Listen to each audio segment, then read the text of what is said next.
Hoy nos vamos a meter de lleno en un tema complicado, pero fascinante. Vamos a explorar un escenario de conflicto que, ojo, es hipotético, pero nos va a servir para entender los riesgos nucleares que son muy reales.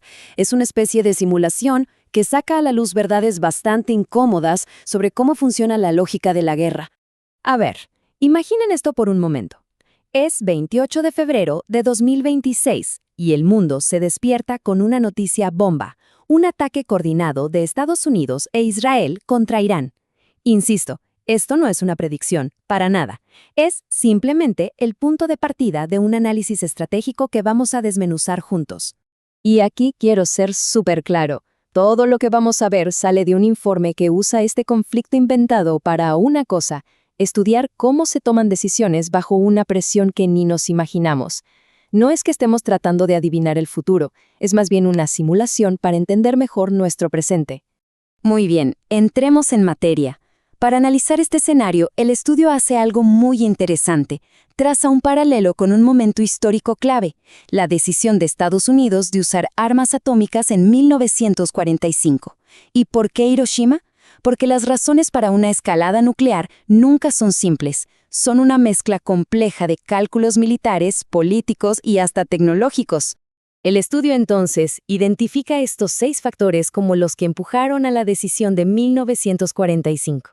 Lo realmente revelador es cómo esta misma lista de razones, este checklist, por así decirlo, puede aplicarse perfectamente a los actores principales de nuestro escenario ficticio en 2026. Vamos a verlo. En este gran tablero de ajedrez geopolítico, el análisis se concentra en 5 jugadores clave. Cada uno, por supuesto, con sus propios intereses, sus miedos y sus cálculos. Veamos quiénes son y qué se juega cada uno en esta partida. Empecemos con Estados Unidos. Para ellos, la situación tiene ecos de 1945. Su estrategia es clara: usar su aplastante poder militar convencional para ganar rápido y, sobre todo, sin poner en riesgo a sus propias tropas. Pero, claro, hay un riesgo enorme. Si su ataque no logra impedir que Irán consiga la bomba, toda su credibilidad como guardián de la no proliferación nuclear se viene abajo. Y ahora, miren este número: 90%. ¿Qué es esto? Bueno, según el análisis, esa es la probabilidad de que Israel decida usar armas nucleares si siente que su existencia está realmente amenazada. Es de lejos la cifra más alta y alarmante de todo el escenario.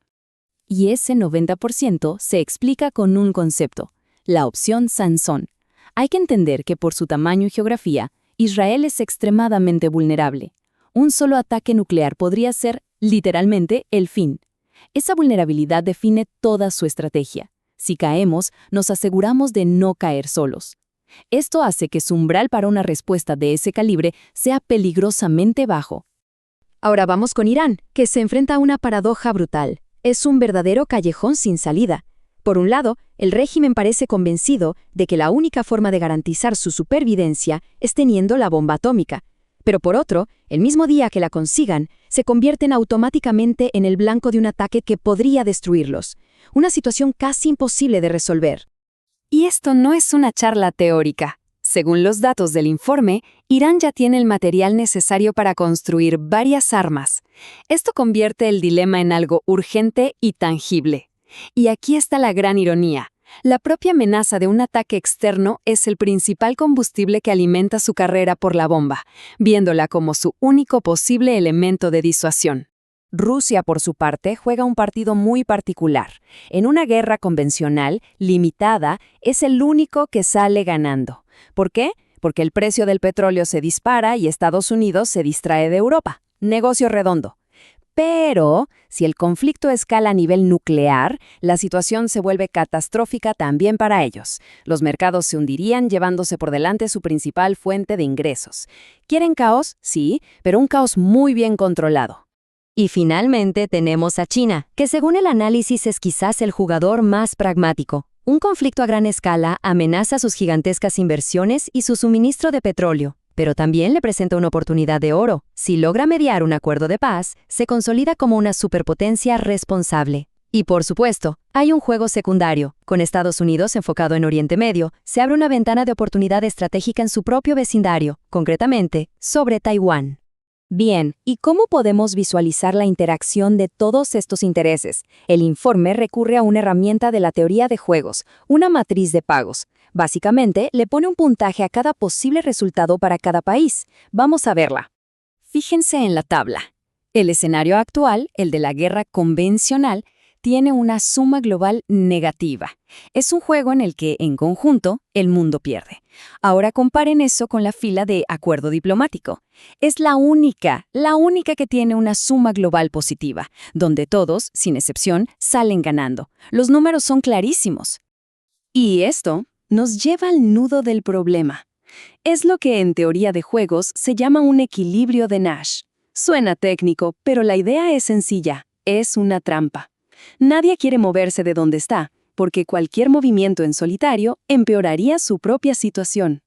El resultado es que todos se quedan atrapados en un escenario que es malo para casi todos, lo que demuestra la urgencia de buscar una solución negociada. Y aquí es donde el análisis se pone de verdad inquietante, porque nos muestra que el mayor peligro no es que un líder se vuelva loco, sino una cadena de decisiones que, vistas una por una, son perfectamente lógicas, pero que juntas nos llevan directo al desastre.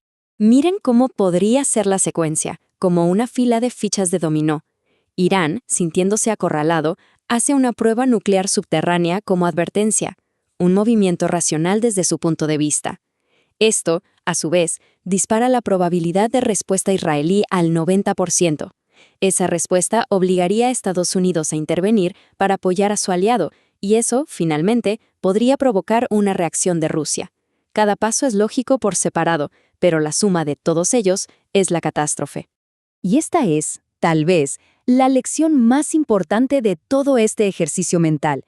La catástrofe nuclear podría no ser el resultado de la locura, sino de la lógica fría de la escalada, donde cada actor simplemente hace lo que considera mejor para su propia seguridad, sin ver el panorama completo.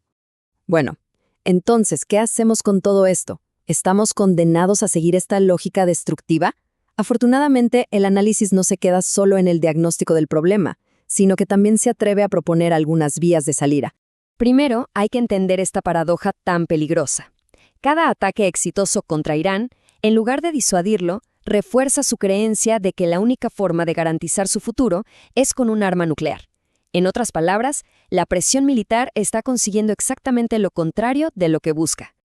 Partiendo de esa base, el informe propone 3 acciones muy concretas. Primero, abrir un canal de diálogo directo entre Estados Unidos e Irán, con China como posible mediador.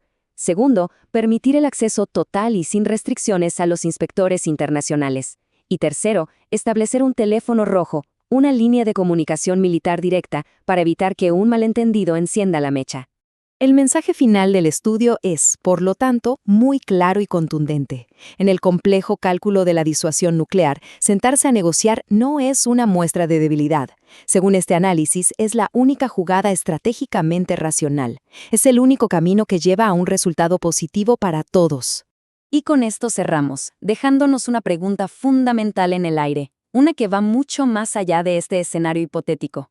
¿Cómo se puede evitar un desastre global cuando cada uno de los pasos que nos llevan a él parece en sí mismo un movimiento lógico? Es quizá el desafío más grande de nuestra era. Muchas gracias por acompañarnos en esta exploración.